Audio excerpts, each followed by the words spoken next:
Frankie, do you really have to lay right by my mom's canning? Hey, you want to say hi to the peoples? Yeah, say good morning, everybody.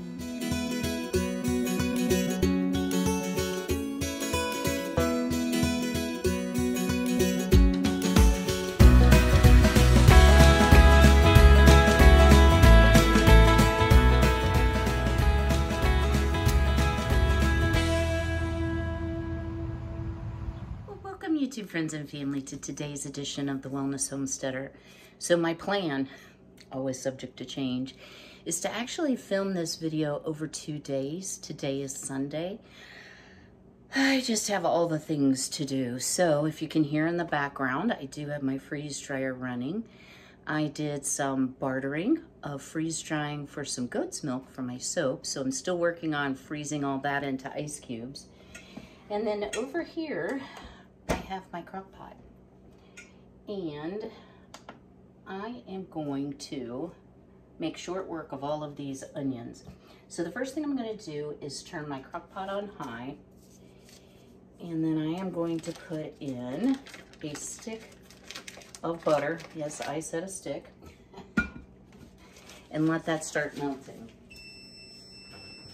So what I'm actually making here are caramelized onions. See if I can get you down here. So you can do this on the stove, but with this crazy heat that we're having, I'm not interested in that. It is better today. We were supposed to get rain. Yeah, they've been saying that for like 2 days, and so far I've got nothing. Nothing, I tell you, nothing. So what I'm doing here is just cutting my onions into thin strips and putting them in the crock pot. Okay, so far really easy, right? Now, like I said, you can caramelize these on the stove. However, this volume of onions would take a very long time to caramelize, and I am not interested in putting all of that heat into the house. So I decided, and you could certainly use a mandolin, you could use probably a food processor, honestly, even to cut these up. I decided I'm just going to do them by hand, and I don't want them uber thin because we still have to pressure can these after we cook them. So I don't want them to turn into mush. So any pieces that are a little bit like wilted, shall we say, less than optimum, a little green, you'll notice I am putting them over here into my bag, and I've got quite the bag that will go back in the freezer of onion pieces. And on a day where I don't have pressing produce to start canning,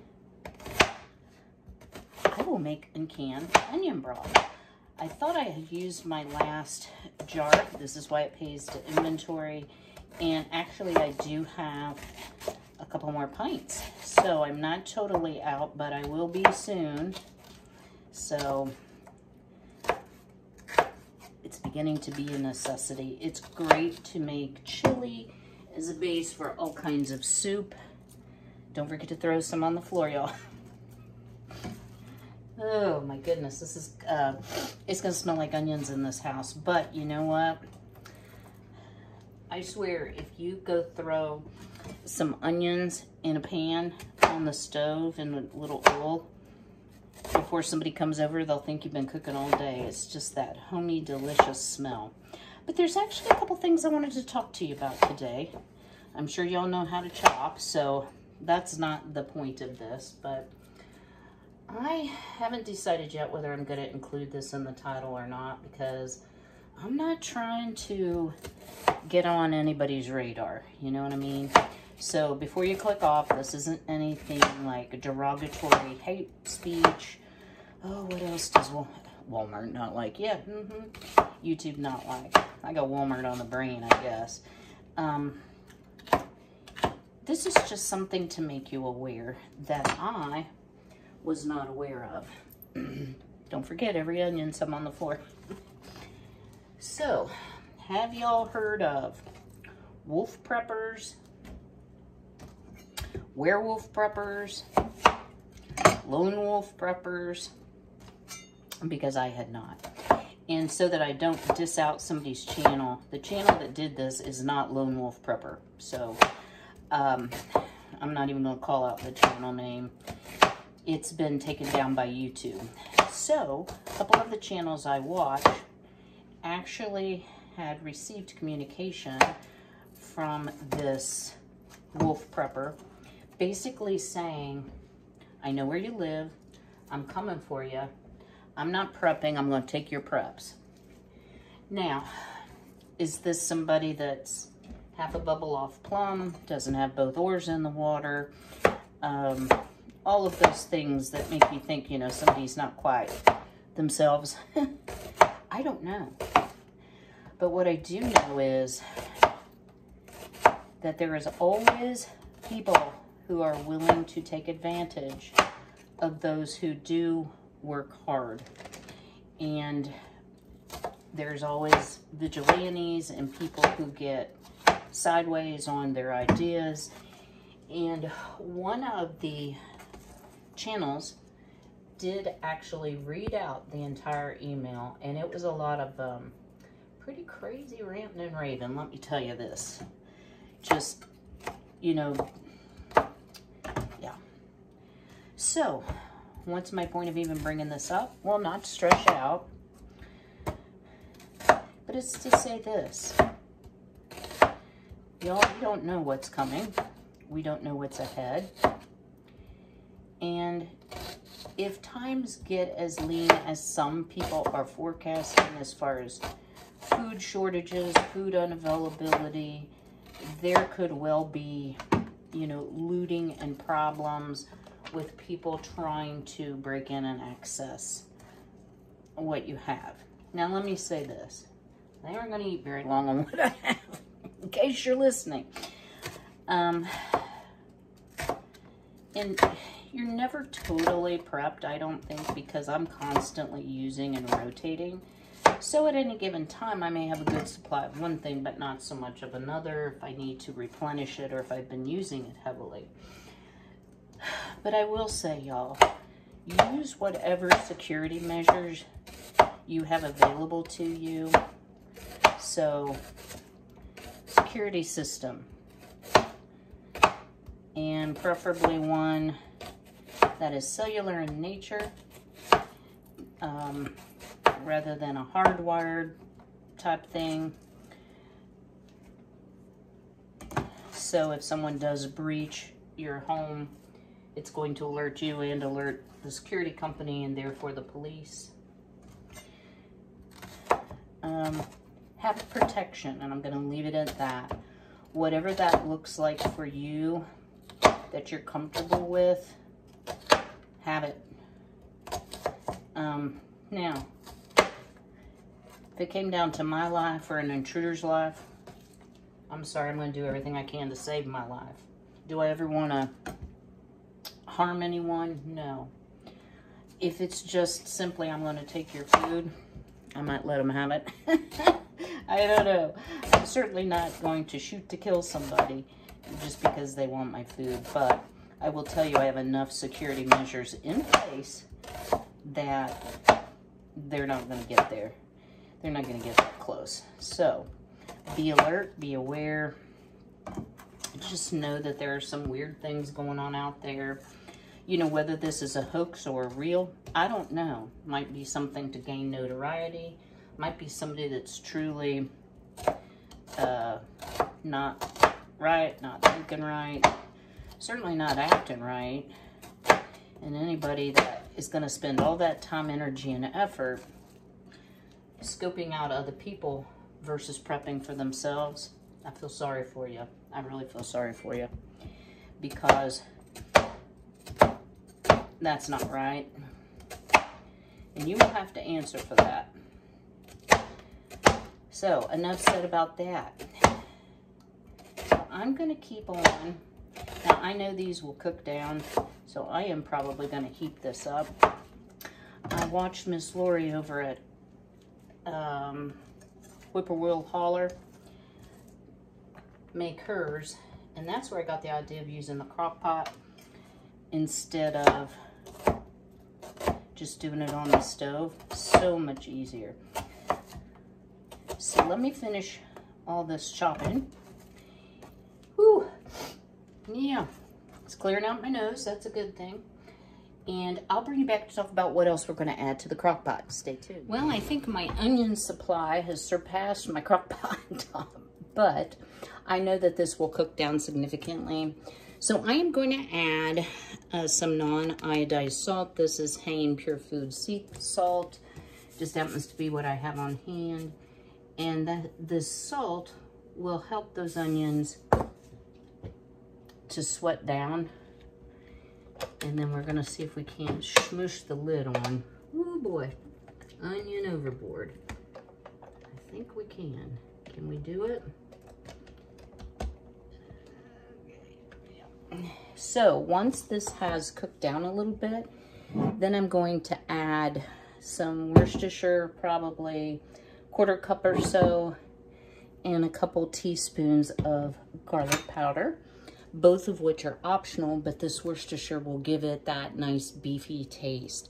So you may be wondering, why are you canning caramelized onions? Well, to caramelize onions takes a good bit of time. Having them on the shelf, they're great for hamburgers, hot dogs as a topping. I like it in breakfast casseroles, in quiches. There are so many things that it really adds some good flavor to as a pizza topping too. So let's let this cook. Probably gonna take 8 hours, maybe longer, so I probably won't get to the pressure canning part until tomorrow, but it will be in the same video as this one. So stay tuned for the next project. So one of the things I deal with as, someone who only has to cook for themselves is sometimes I have small amounts of things that I've planted or harvested that really don't require a full-on cooking session, but yet it's something that I want to eat and to save. And one example of this is garlic scapes. So this is the little pod that shoots up from your garlic, and it has a very delicious garlicky type taste.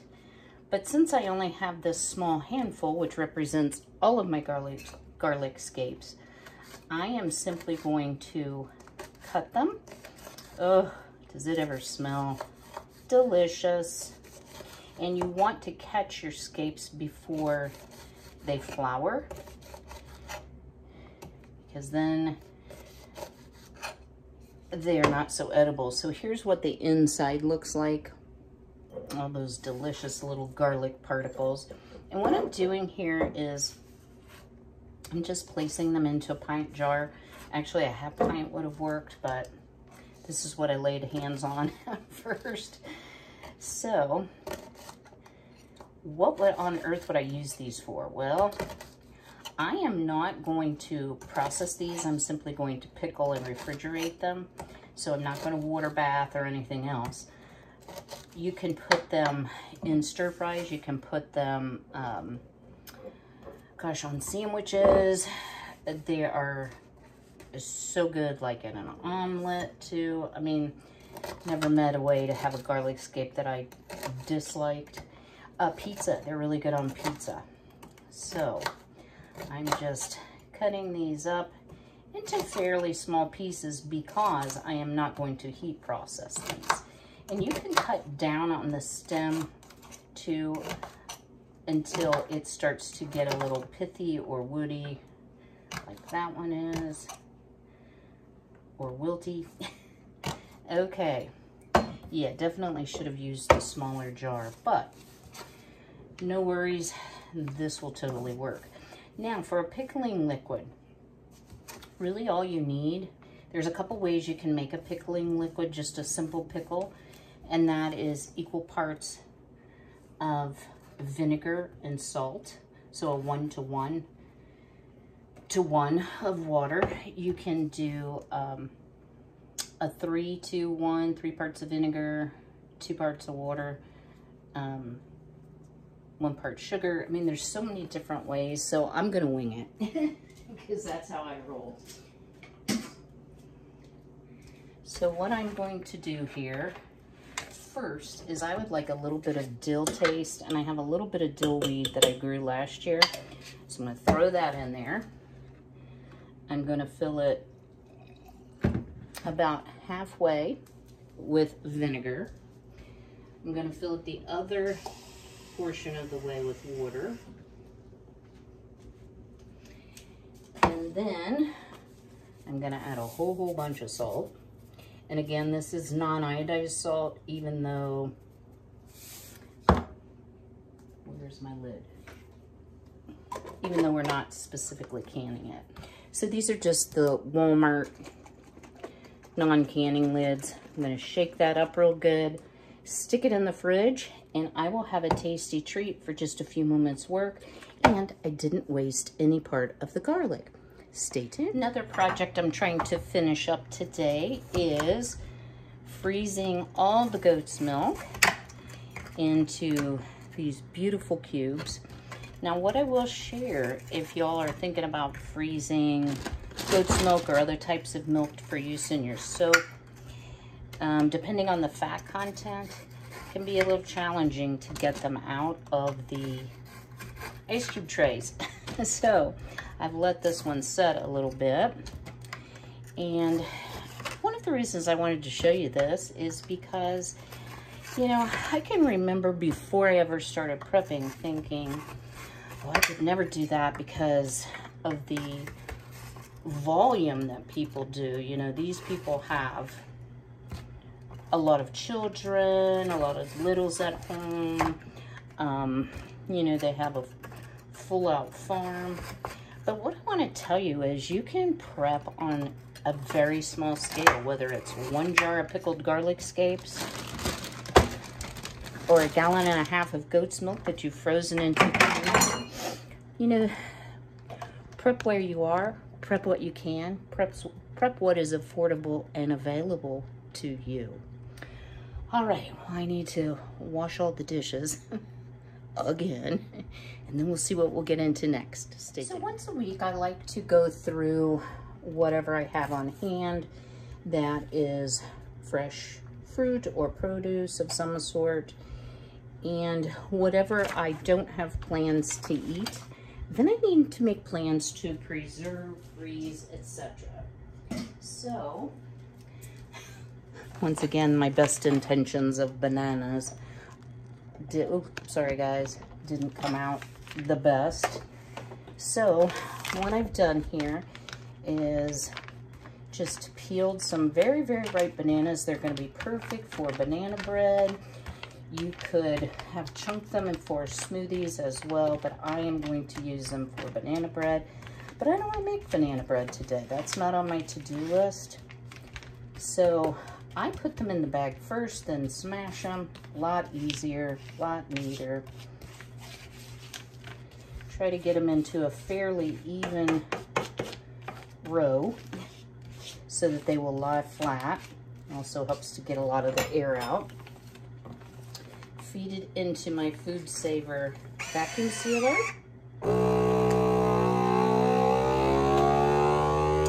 And it will simply pull out all of that air.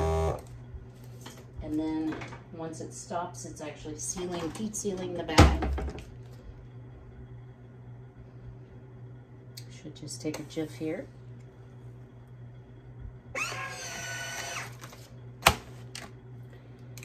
And you can put on here a bananas, 6, 26, 22. So if y'all watch my channel, but you have a tendency to skip over any quote-unquote prepping videos, maybe rethinking your definition of what actually prepping might look like, depending on the size of your tribe, the people you're feeding. Okay, that's not gonna work. Why did that fit in there before? So okay, yeah, so we won't do that. So it really does not have to be quarts and quarts and quarts and pounds of an item to really put food on your shelf. You know, I'm gonna give a shout out. You know my philosophy, community above competition. She doesn't need more subscribers, but Becky over at Acre Homestead, I love to watch her videos when she does the big freezer cooking meals, and she does a whole bunch of canning, food prep, food saving. But in reality, my garden isn't near that size, and that much food I would not get to by the time I felt like it was less than fresh in the jar, freezer, etc. So it's great for her and her husband. They do a lot of entertaining. They have a fairly large extended family. They don't have children. So it totally makes sense for her. But I used to watch channels like that and be like, I can never be a prepper. I can never really save other than my little bitty bits of food that I save. But you know what? If that's what makes sense for you, then yes, you can call yourself a prepper. And if you want to, you can call yourself a homesteader as well. So let me get this part readied up, and we'll see what we're going to get into next. Well, on to the next food prep item, and that is these beautiful peaches. I got this box of peaches from Pfeiffer Orchard, and these are partial freestone, so they're much easier to get off the pit. Now, I am going to make peach pie filling and can it. That's a water bath can, so any water bath canning I'm going to accomplish today. What I will say is you can boil these for about a minute, and the skins will slip off so that you don't have to do all this peeling. However, y'all don't like the texture of what happens to the peach, even just boiling it for a minute when it's good and ripe. It changes the flavor to me. I don't mind peeling them, and these are so good and ripe that I'm not wasting a lot of the flesh of the peach as I peel. Now you'll notice I'm peeling into a pot. And even though I've made a lot of peach peel jelly, and I don't need any more of that. And guys, as I'm peeling the peach, I'm putting them into some lemon water.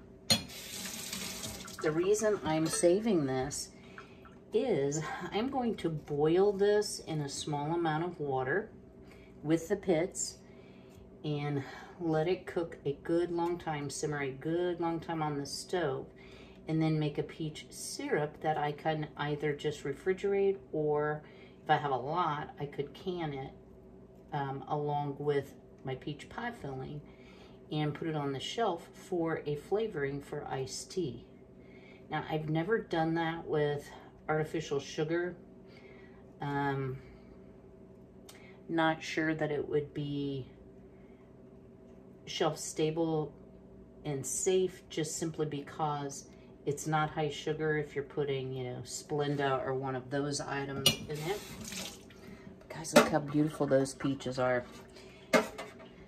I had to wait until they ripened up for a couple days, but well worth the wait. So I'm going to keep peeling, which will take me a little bit, but that's okay. You know, it gives you some time to do some thinking and planning. My mind is always busy. You know, what video am I going to do next? Kind of a thing. I had a lot of thoughts, y'all. And interestingly enough, my water bath canning video wasn't very popular, but my pressure canning was. So I'm combining the two this time. So a little bit of everything for everyone. I think pie filling, when you're making it with clear gel, can be pretty challenging. I've had some epic failures on pie filling, not observing a few little tips. So I'm going to share those with you as well. All right, so we have got 1, 2, 3, 4, 5, 6, 7, 8 down and 20 something to go. Stay tuned. It's actually been about 4 hours on our crock pot onions. Woo! And this house smells like onions. It's finally come well down in the height. So So I'm gonna give these a good stir and then get that butter mixed in. So they are getting softer,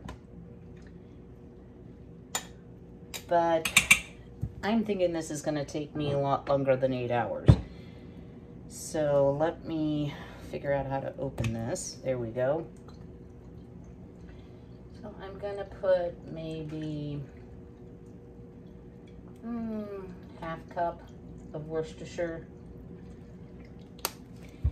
And for my garlic powder,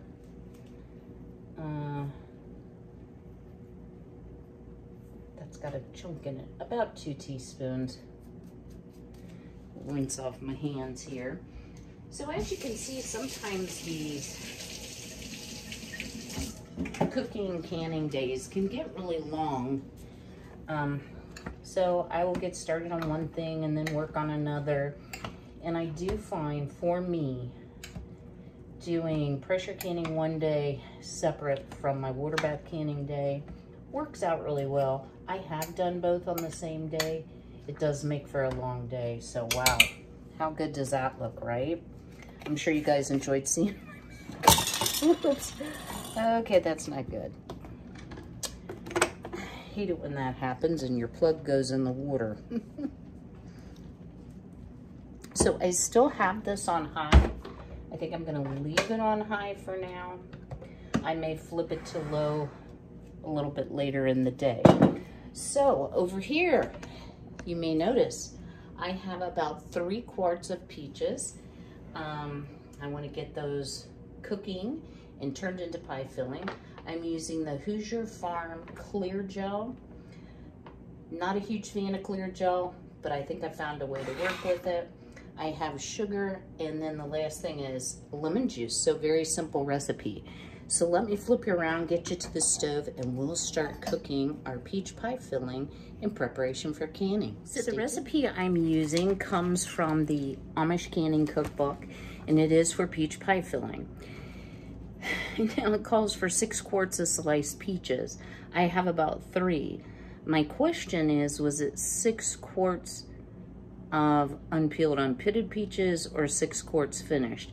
So what I'm going to do is have this recipe, and then if there isn't enough of the pie filling, like the gel stuff, then we'll double it up, leaving things out because of that. So in a large pot, combine sugar and clear gel. You know, sometimes decorations just really get in the way, right? So what I've put in here is 3.5 cups of sugar, and then 1 cup plus 1.5 tablespoons of clear gel. So let me just show you kind of what that looks like. And you do want to get it, and excuse my, I got it everywhere. You do want to get it incorporated so you don't end up with lumps. So there we go. Got that nice and stirred in. And that little piece of black is, believe it or not, off the bottom of the pot. All right, so we're going to add cold water, and it calls for 2.5 plus 1/8 of cold water. So I'm gonna go ahead and cut on the heat and start stirring in the water a little bit at a time so that it can start to dissolve. Now, I shared with you that, and y'all just ignore those little brown pieces. What I'm finding is if I can't get something off of the bottom of these enamel coated cast iron, it comes off the next time you cook it. So it's just food, it isn't gonna hurt anything. All right. So the reason that I had so much trouble with clear gel and apple pie filling when I did it last year is I overfilled the jars. So clear gel will expand, and I like to leave a very large head space. And when I did my cherry pie filling, and this is a water bath can recipe, I had 0 problems. All right, put the rest of the water in. I find myself reaching more and more for this Amish Canning Cookbook because they just have so many good recipes. So we're going to cook it over medium-high heat, stirring constantly until it thickens and begins to bubble. So I'm just going to spend a little time here getting any of the lumps out, and I will bring you back when it begins to thicken and bubble. So I decided to bring you back lest you all start to panic when you're working with clear gel. So you will start to get these pieces of what looks like congealed clear gel, and that is completely normal. So we're just about to come up to a bubble, and I know my glass top cook stove, and unfortunately I have to start things on high. It doesn't pay me to do medium high. I think just like any type of stove that you might have, whether it's gas, whether it's a coil electric, whether it's a glass top or a ceramic top, or I even had a stove when I lived out in the country that had, oh, I loved it too, cast iron burners. It worked out really, really well. But each stove kind of has a learning curve as far as how long does it take to heat up, what temperature do you have to put it on to get it to come up to a bubble. And then also a glass top cooktop stays hot a lot longer. So I can actually turn it off sooner than I could if it was a coil top or gas. So we're starting to get thick, see the globs. I'm just going to continue to stir it a little bit longer. Y'all, I think this is enough gel. Oh, there's another piece of that brown stuff. So yeah, if you happen to burn something on your pan, don't despair. The more you cook with it. Okay, that is thick. Very thick. You see how it just all of a sudden turned thick? So we're going to add our lemon juice. Turn down this heat. And we want to boil it for 1 minute. So I've got to bring it back up to a boil. So the amount of lemon juice I used was 1 and almost a half cups. It was supposed to be half a cup and then half a 3/4 cup. So less than a cup. And you see this has gotten super nice and thick, but we do want to cook it for a minute. And I don't know if y'all can see, but it is bubbling. But see how nice and pie filling-ish it's looking now? I was really worried about it being too much for the pan, but I think we're good. Now you do want to stir it constantly after adding the lemon juice. The last thing you need is for it to scorch. And I know it's hard for you to probably see, but it is bubbling. I'm just keeping it well stirred, and this is nice and stiff. All of those funky little gel globs are gone, so we're good to go. So we have about 20 seconds left to cook. And then what we're going to do is stir in the peaches and cook it for 3 more minutes. So I am tickled to death with how this looks. Pretty, huh? Okay. So let's add, I had to kind of play Jenga to get all of these peaches up here. Let's add our peaches. Oops, I think I forgot to cut one. Okay, well, we'll deal with that in a minute.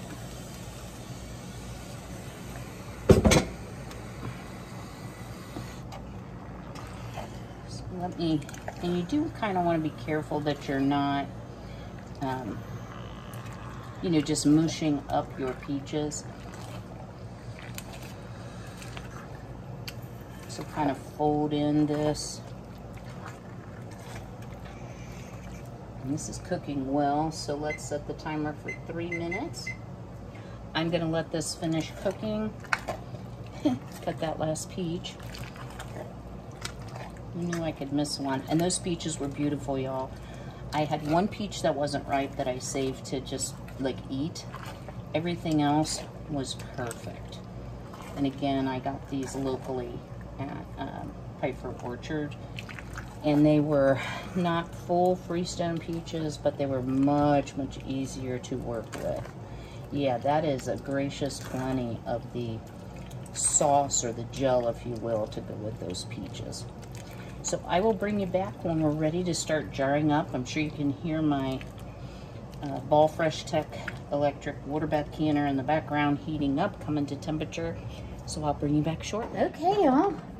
So I have 2 steaming hot jars that just came out of the canner. I washed them extremely well with soap and water, rinsed them well, and then into the canner to get them hot, because this pie filling is quite hot. Even though I did the cherries in pints, I decided to do the peach pie filling in quarts. Couple reasons. One is I'm more likely to make a peach pie, which will take a quart or 2, maybe 2. Okay, like that is so overfull. Hang on, guys, let me offload a little bit of this. So here is my recommendation to you. First thing you want to do is you do want to debubble this well, so that you have all the air out you possibly can. So we're going around the edge and then a little bit in the center. I'm going to really, really wipe that rim well. That's sticky sweet. But here is where I filled up to. So I am well below the bottom band, well below the 1-inch mark. Finger tight. Let me see if I can give you a guesstimate. I'm gonna say, guys, that's probably about 1.5 inches. That would be my guess. So 1.5 inches, 2 inches, 1.5 inches minimum head space, so that when it does expand, you won't end up with trouble. So you can see it's nice and thick. And one of the reasons I like cooking, baking pies with, and it is still homemade, but with pre-made pie filling is, have you ever made a pie and used fresh fruit and it turns out watery? No matter what you do, it never thickens up. This is going to eliminate that problem for you. Plus, I can whip up a pie, in less than an hour. It doesn't even have to bake maybe 30 minutes for a double crust or even a crumb crust, because your pie filling is already cooked. I'm not satisfied with that, y'all. So a little bit of fussing around, but the quality of your food is only as good as what you put in the jars. So let me keep going. This gives you an idea of what the first 2 look like. I'll come back, let you know how many are going into the canner and how long they need to process for. All right, I ended up with 5 quarts of pie filling, and then this is the beautiful peach juice from boiling the skins and the pits. Much richer color than I got from my last. So the canner will only hold 7 quarts, so I'm going to put this in, and then let me verify with you all the time. I believe it's 30 minutes, but let's make sure.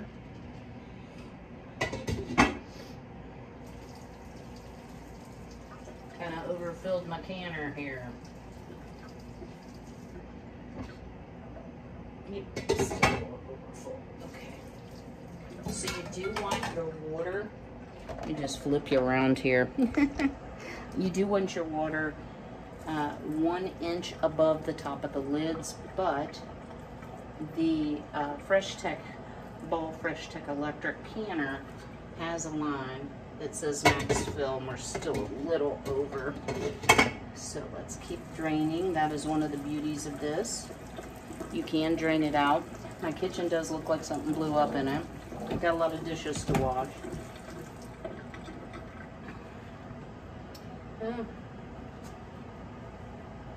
My poor cookbook.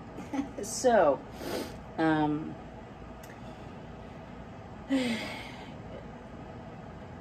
30 minutes at 0 to 1,000 feet, 35 minutes at 1,001 to 33,000 feet, 40 minutes, 3,001 feet and over. And then I'll let it set for 10 minutes. I think I'll take that cookbook outside and try to dry it off. So I'm gonna clean up all the things. I will bring you back for end of day one thoughts. Stay tuned. Well, here we have it. It's actually the next day. As I edited the first half of the video, I decided it was far too long for one video to add all the things that I'm gonna do today. So we're actually gonna have part 2 coming up on Thursday, but look y'all at this beautiful peach pie filling. And as you see, the level has dropped way down. So if you noticed when it first came out of the canner, it was clear up to the top because it does expand. So I'm super happy, all sealed. Look at this beautiful peach juice, I guess you would call it. So this is from boiling the pits and the peels and adding a little sugar. It is sealed. So I'm gonna put this on the shelf and save it when I really want a fresh taste of summer later this winter. So I appreciate your time today. Drop me a comment below. What do you think about prepping on a small scale? If you are a single person or you have a small family or just small availability of time, energy, and product. What else do you can on a very small scale or preserve on a small scale? So if you haven't already, I'd greatly appreciate it if you'd smash that like button. If you know someone who would enjoy this content, would y'all please share my video? Still growing by little bitty bits. Welcome to all the new subscribers. I'm so glad you're here, and I hope you'll stick around because we have some exciting things we're going to be doing this week. So until I see you again, be well, be healthy, be blessed. Take care.